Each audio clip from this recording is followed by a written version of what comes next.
You're listening to Penguin Tracks on 89.5 KOPN Columbia. On the phone with me is author Michelle Sutton. Tell our listeners a little bit about yourself. Well, do you want to know about my personal life, my writing life, just me in general? Just you in general. Okay, well, I'm a 40-something mother of two. Mm-hmm. I have two kids that are in college, two sons. I've been married over 21 years, and I went to college in New York. I started writing just for the fun of it in 2003. I've written, at this point, I think, 13 or 14 books. Mm-hmm. The 12th will be published in December. Wow. And then I have more coming out in 2012 and 2013. So I have a lot of stuff to do. What? That's all. What is your writing process? Do you outline or just start to write? Usually what I do in my head, well, I have a whole bunch of ideas, actually, that I keep track of, like general 2 or 3 sentences about a story. And then I'll just think about it and mull it over in my head until I'm ready to actually write it. Mm-hmm. So by the time I write it, I don't really have to do a character outline because I know the pretend people in my mind so well, what they look like, who they are, that I don't really usually have to do that. What I'll do is if I am writing and I forget something like what year they were born or how tall they are or what color their eyes are for some reason, which is rare, I'll go back and read what I wrote earlier. Mm-hmm. I have done character outlines like as a training kind of thing, like someone said, oh, you need to do this. But I haven't found that it's really made me know the people more. Mm-hmm. So I don't do it with every book I write. Tell us about your book, Letting Go. That actually was I think I wrote it in, I want to say 2004 or it was late 2004. Mm-hmm. It was a risky book at the time. The Christian publishing world wasn't ready for it, obviously. Although I did have an agent who really liked the idea, and an editor from a publishing house who only acquired nonfiction, but he liked it so much that he did like a professional edit on it. But then nothing happened with it. They tried to sell it, and it went nowhere. So I kind of put it away for a while and wrote some other stuff. So I think it was the 5th book I wrote. But it was the 4th book I wrote, and I got an agent from it. But the 5th book I wrote was the one that actually sold first, and that one came out in 2008. It's called It's Not About Me. But they actually tie together, but I pulled them off of each other so I wouldn't have books that I could never sell because they were attached to other books that might not sell, if that makes any sense. Yeah. So I separated them out, but there are still overlapping characters. So technically for people who really like Letting Go, if they read It's Not About Me, it's tied into that book, and It's Not About Him comes after that, and that's also tied in to that book. Oh, cool. Yeah. So you can kind of keep it going for 2 more books, basically, if you like Diane and Dave enough to keep reading about them. It's a great idea for a book. How did you come up with the idea? Well, this is the weird part. Okay, there's a book that'll never be published because it's a great story, but it needs too much work because I was still figuring out how to write. And it's actually the core of the story is the book that's coming out in 2012. I wrote that 2 books before. I wrote Letting Go. So I wrote the story about this woman who had all these weird symptoms, and she didn't know what was wrong with her. But 10 years before, she'd gone out with this really great guy. She liked him a lot as a friend, but he was in love with her, and she didn't know it. And he treated her with a lot of respect, and she'd been hurt before, and she thought he didn't really like her that way because he never tried to, kiss her and all this stuff. He kissed her, 1 time, and it was pretty unmemorable. She could barely remember it. It was so insignificant. But to him, she was the most amazing woman ever. So anyways, so she dumps him for this jerk that she marries, and he's abusive. And so the story begins 10 years later. This guy, gets killed in a motorcycle accident, which she's glad about, actually, because he was such a not nice man. And she runs into this guy again. So the story picks up where they run into each other again, and he's still upset that she dumped him. And she didn't even know she dumped him because she didn't know that he was in love with her. Mm-hmm. So they start this friendship, and it's actually like almost like a Nick Sparks type love story. Mm-hmm. Yeah. So that story that comes out in December is sort of tied to it, but I changed the location and the names and stuff just enough where it's a separate book, but the ideas kind of went together. So after the book that comes out in December, there's another book that'll never get published because it was so bad in the sense that I need to rework it. But I thought it was a great idea at the time. It was about this woman. She was this tiny little lady. It was actually based on a friend of mine. She always wanted to be an ice skater. So I made her this cute little Russian ice skater who had a Russian husband, and they were touring in the United States, during the Cold War. And she was not paying attention, and her and her husband were having trouble. Anyways, one day she kicked him in the head. She was twirling up in the air, and so he actually died in the skating rink. So that's the story was she was raising this boy herself, and he got hurt, and he broke his leg, but she didn't know how to deal with it, so he got, taken from her by the state, and she ended up hiring Diane to represent her. As an attorney, and she got her son back. But after she got her son back, she found out that Diane had actually had an affair with her husband, but Diane didn't know it because he used a different name. He called himself Benny, but that wasn't his real name. So she went to her house to celebrate that she got her son back, saw pictures on the wall of her ice skating days, and recognized the man. And was so upset she passed out basically in her house. And so that was how I introduced Diane. So then I thought, okay, this poor woman, I don't know what her problem is, but she keeps having relationships with married guys, and she doesn't want to be dating married guys. It's just she can't help it. So I decided to take someone that most people would judge instantly based on her behavior that she's not intentionally doing, and just, decide that, all about her without knowing her. So I decided to take someone who can't help it that she's sexy and attractive because she was raised to be that way, to relate to men in a way that was alluring. By the way, her parents raised her, doing the whole pageant thing. Yeah. And she doesn't realize that it's actually screwing up her life because she doesn't know how any other way to act. So then I started her story where, she is dating this guy and has been for a couple of years and thinks they're going to get married, and finds out in the first chapter he's already married to someone else and already has a kid.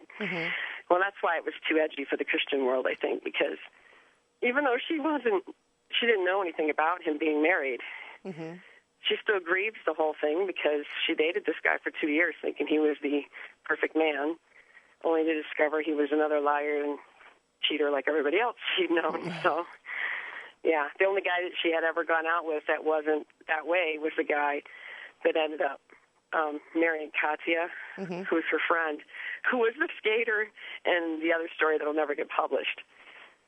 So it's kind of funny how they all it's all like incestuous, the whole thing. It's kind of sort of touch into each other. But they're standalone books because I had to do it that way. Yeah.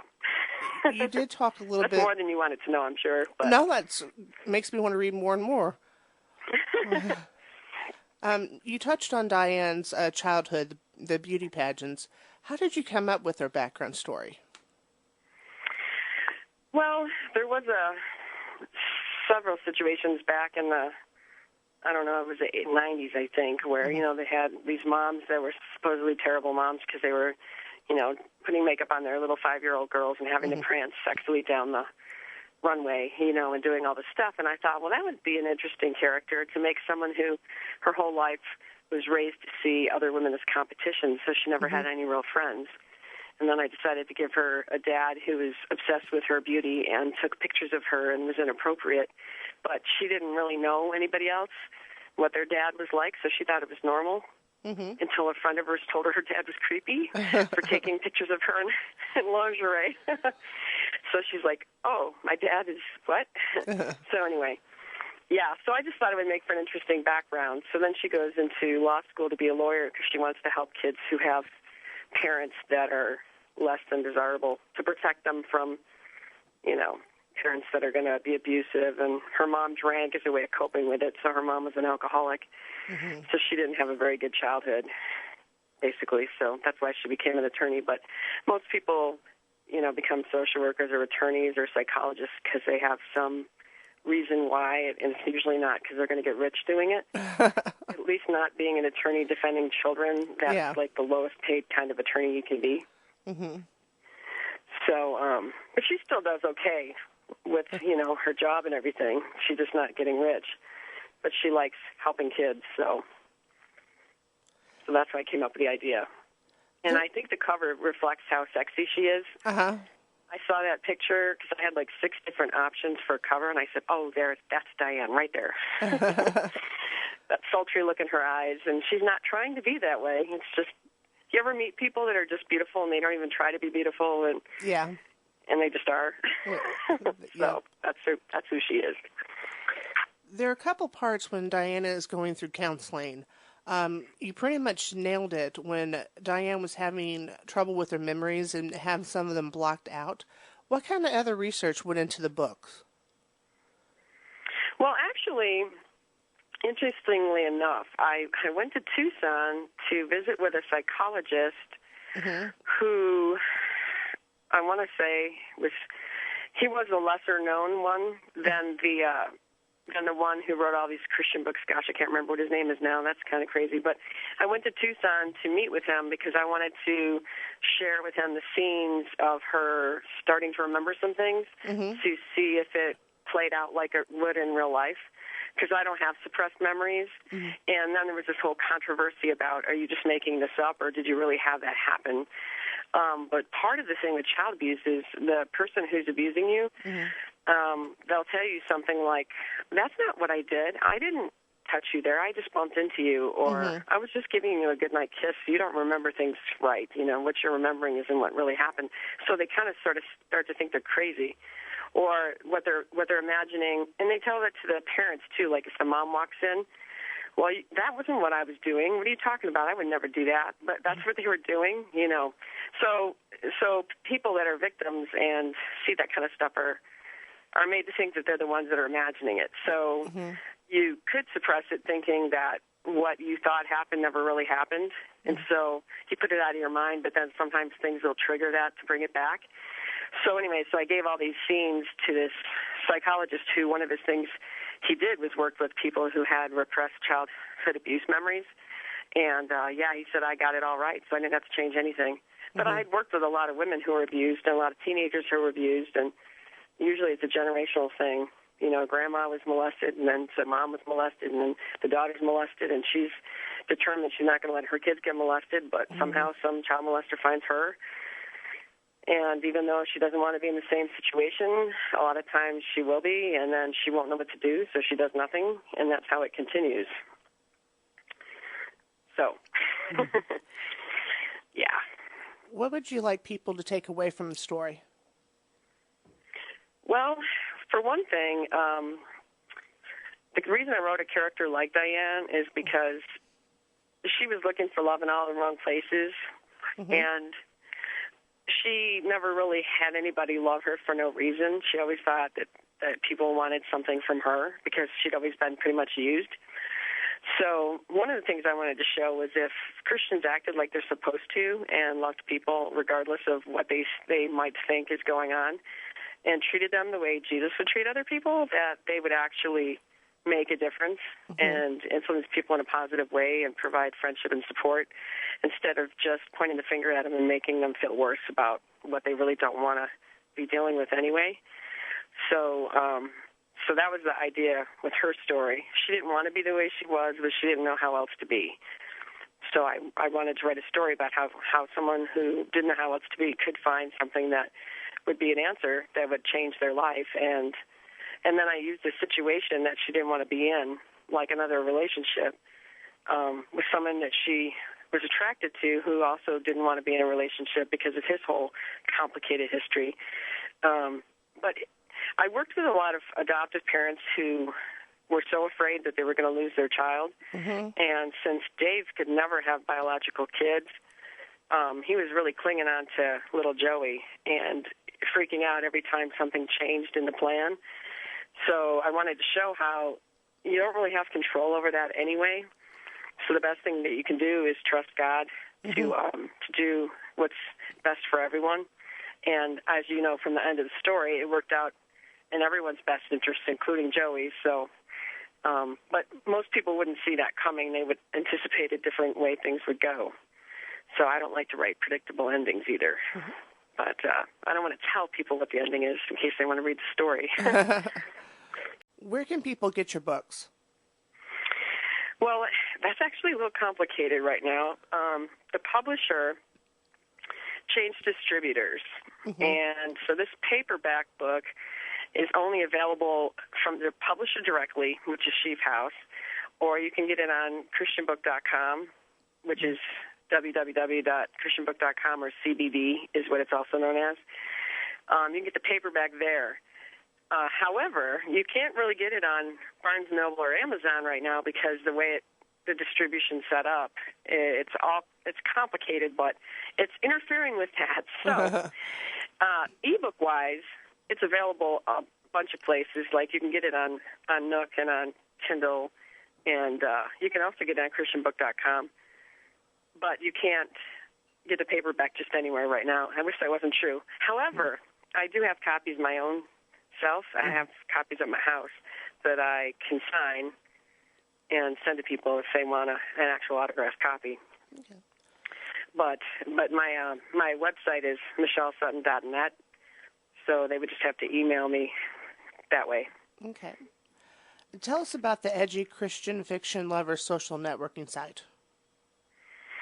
Well, I created that actually, I want to say back in 2007 or 2008, because there's a core group of people like myself who were tired of basically reading books where everybody's peachy. Nothing really bad ever happens. The worst thing they do is tell a lie maybe once, or, at the end of the story, there's like one kiss and then everything is happily ever after. So I wanted to create a place where people who wanted to read stuff that's more gritty in real life, like Diane's story, someone with a creepy dad or something, where she could actually remember stuff that really happened, or deal with some painful situations that might actually help somebody who's got stuff going on like that to heal, who would never walk into a store and buy a how to be healed from sexual abuse type book. But they might read a story, a novel, and go, hey, I'm dealing with that kind of stuff. So I wanted to start a site for people who wrote those kind of stories to all kind of gather, and for readers to find authors who write those kind of stories.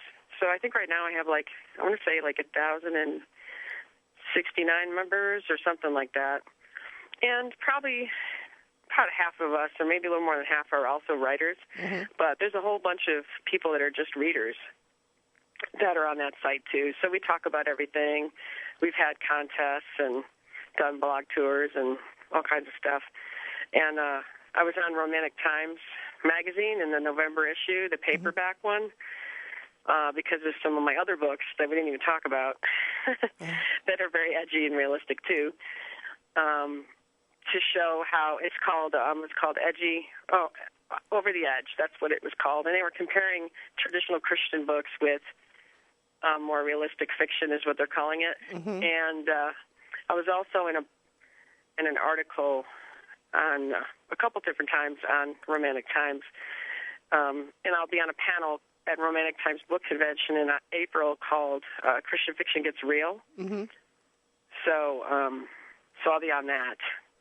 So that's kind of exciting. But I'm pretty much well known for writing about stuff that most books don't contain, if that makes any sense. Did you want to tell us a little bit about your other books? Well, I wrote a book called Never Without Hope, and my agent loved it but couldn't sell it to anybody because they didn't want her to be sinning in the book, which I think is kind of funny. But what I wanted to show was a woman who was happily married until her husband started having problems physically and was not able to do husbandly things with her anymore. And so he would pull away. And I found out as I was writing the story that a lot of women who are in the middle age range, like 35 to 45, were not having very much sex in their marriages, and they were not very happy about that. So it was kind of interesting that I came across that situation. But so what I did was I wrote about a situation like the Bible talks about not depriving your spouse lest they stray.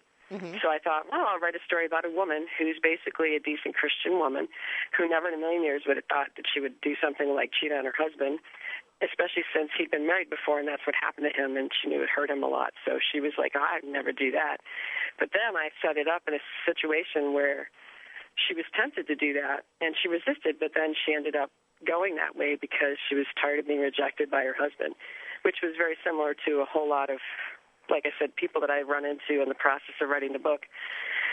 So what I wanted to do was show a situation where someone who had their marriage continue as it was and her husband, continued to give affection like he was, things would never have gone the wrong way. But how could a otherwise basically decent person do something so bad that they didn't believe they would ever do? So I set it up so she started having an affair with a younger man who made her feel better about herself because she felt unattractive and unloved by her husband, even though she still loved him. And it didn't last very long, I want to say 5 or 6 weeks, but it was pretty intense while it happened. So the reader actually goes through it with her. The whole rejection from her husband, then the good-looking younger guy coming along and telling her she's amazing, and the whole affair happens. And then about halfway through the book, she breaks down and tells her husband, and then her whole life, explodes in her face. So the second half of the book is, all the cleanup and all the people she hurt and all the people that she never realized would be affected by it. And amazingly enough, a lot of people have shared this book with other people in their church or friends that were having an affair or were thinking about having an affair or had one and they thought they could never go back to church because they had been so bad in what they did and that God could never forgive them and things like that. So and it's funny because I have a lot of women 60 years old and above who had affairs when they were younger and said that they felt like they were the only person in the world who went through something like that. So they loved that there was a book like that they could share or that they could read to help them heal. And anyways, the book that got the most attention was actually the one that came after that. And that was what I call the year after. It's kind of like the year after Hiroshima, So, but what I wanted to do was show the difference between the couple where she's a Christian, her husband is a Christian, and they work things out and stay together. But it doesn't mean that everything's wonderful. Stuff comes up. Sometimes he'll say, "Why'd you do it? Why?" Even though she thought they'd dealt with it. So he still grieves, and they still talk about it here and there, and it still affects their marriage. But they have God, so they can pray together, and they grow stronger in their marriage. It takes a while, and there's some humps in the road. But the other couple, I alternate chapters. So the other couple, that's the guy that she was having an affair with. Well, in the first chapter of the second book, she says, "Oh yeah, I was going to divorce you, but now I'm not because I'm pregnant. Thanks a lot." So he stays with her because she needs his health insurance, and so basically she tortures that poor guy. You kind of see why he had an affair himself because his wife is so Jekyll and Hyde. So he's constantly walking on eggshells around her, and neither one of them has any kind of faith in anything. And so their relationship is pretty self-serving on both ends. And so I kind of contrast how faith can keep a marriage together and help it to heal versus when everyone's just looking out for themselves, how things might look. And so I'm really mean to all the characters, actually, to the point where when people finish that book, they're like, "Well, you have to write another one," and I wasn't planning to. And I'm like, "I wasn't planning to," and they're like, "But you have to write another one," because I kind of put an interesting twist at the end. So I'm writing the third one now. I broke down and said, "Okay, I'll write another one." But yeah, those are my edgiest books because they're, like I said, there's sex in both of them. But that's core to the story, the whole story. I mean, you can't have a marriage without sex. I mean, they kind of go together. They do. But nobody that's a Christian writes about what do you talk about in the bedroom with your husband after he's been hurt like that, and what does it look like to be rejected night after night and stuff, or sex used as manipulation in a marriage versus sex used as a way of healing and drawing you closer together. I mean, you got to have sex to do that, So I have it in those two books. It's not made me hugely popular with the conservative crowd, but I don't care. I wrote them anyways because I felt like I was supposed to. It's part of life. Right, and ironically, those are my, like I said, they're my edgiest books because they actually have sex in them. Now, I don't get nasty like in erotica where they discuss body parts changing and whatever. You know, I don't do that. But I imply a lot of stuff. You know, if you're married or if you've ever had sex, you kind of know what they're doing, even though I don't actually tell you. Yeah. It's more her emotional, you know, you're in her head thinking what she's feeling, emotionally mostly. But it's still got sex in it. Both of the books do. And, but so basically that's unique in that way. There's not a lot of authors that dare to go there. Nope. But those have been my biggest ministry books in the sense where, like, I've had pastors' wives randomly call me saying that they were using my book in a women's group because they had some women that had gone through that and they wanted to get together and talk about it. So I thought that was kind of cool. What is the best advice you've ever gotten, and by who? Regarding writing or being an author? Either or. Well, I've gotten so much advice, I couldn't tell you who it was by. That's okay. But I think the best advice I probably got was not to be a one-book wonder. Don't stick with that same book and keep trying to sell it. So they said keep writing until something sells. The cool thing is if you do finally sell something, you still got all these other books that you can pull out of your hat and offer to the publisher. So keep writing until something sells is probably the best advice that I got. And now I have all these books that are published that I had written while I was trying to learn how to write. What advice would you give someone who wanted to become an author? What advice would I give them about what? What advice would you give someone who wanted to become an author? Oh, well, I would say don't quit your day job because, you know, I actually know some people who are on the New York Times bestseller list, and they had to go back to their day job because it's not as much money as people think. Yeah. One of the funniest things that ever happened to me was I got a new car a couple of years ago, and somebody asked me, oh, did you buy that with your money from your books? I just laughed because I'm like, yeah, right. Yeah. I made myself a T-shirt that says I write for coffee because I have a very expensive coffee habit. I spend a couple $100 probably a month on the stuff. But my royalties pay for it. So so I write for coffee on the front of my shirt, and on the back it has, like, all my books. And I wear it when I go, like, to church and to places like that, and people will be like, you write for coffee? And then I can tell them about my books because they're all on the back of my shirt. So, but I'm not getting rich. But the rich part that comes from knowing that somebody else got something out of my book that helped them to see life differently, have hope, you know, maybe realize that they could be forgiven, that they didn't have to live in guilt forever, keep beating themselves up, because it's hard to forgive yourself, and a lot of people are stuck there. So the rewards that I get from writing, it has more to do with helping people and knowing that I did than actually getting money. I don't really write for money. If I did, I'd quit. Yeah. So, yeah. Are you on any social networking sites? If so, which ones? And would you mind repeating your official website? Okay, my official website is www.michellesutton, and it's MICHELLESUTTON, all one word, .net.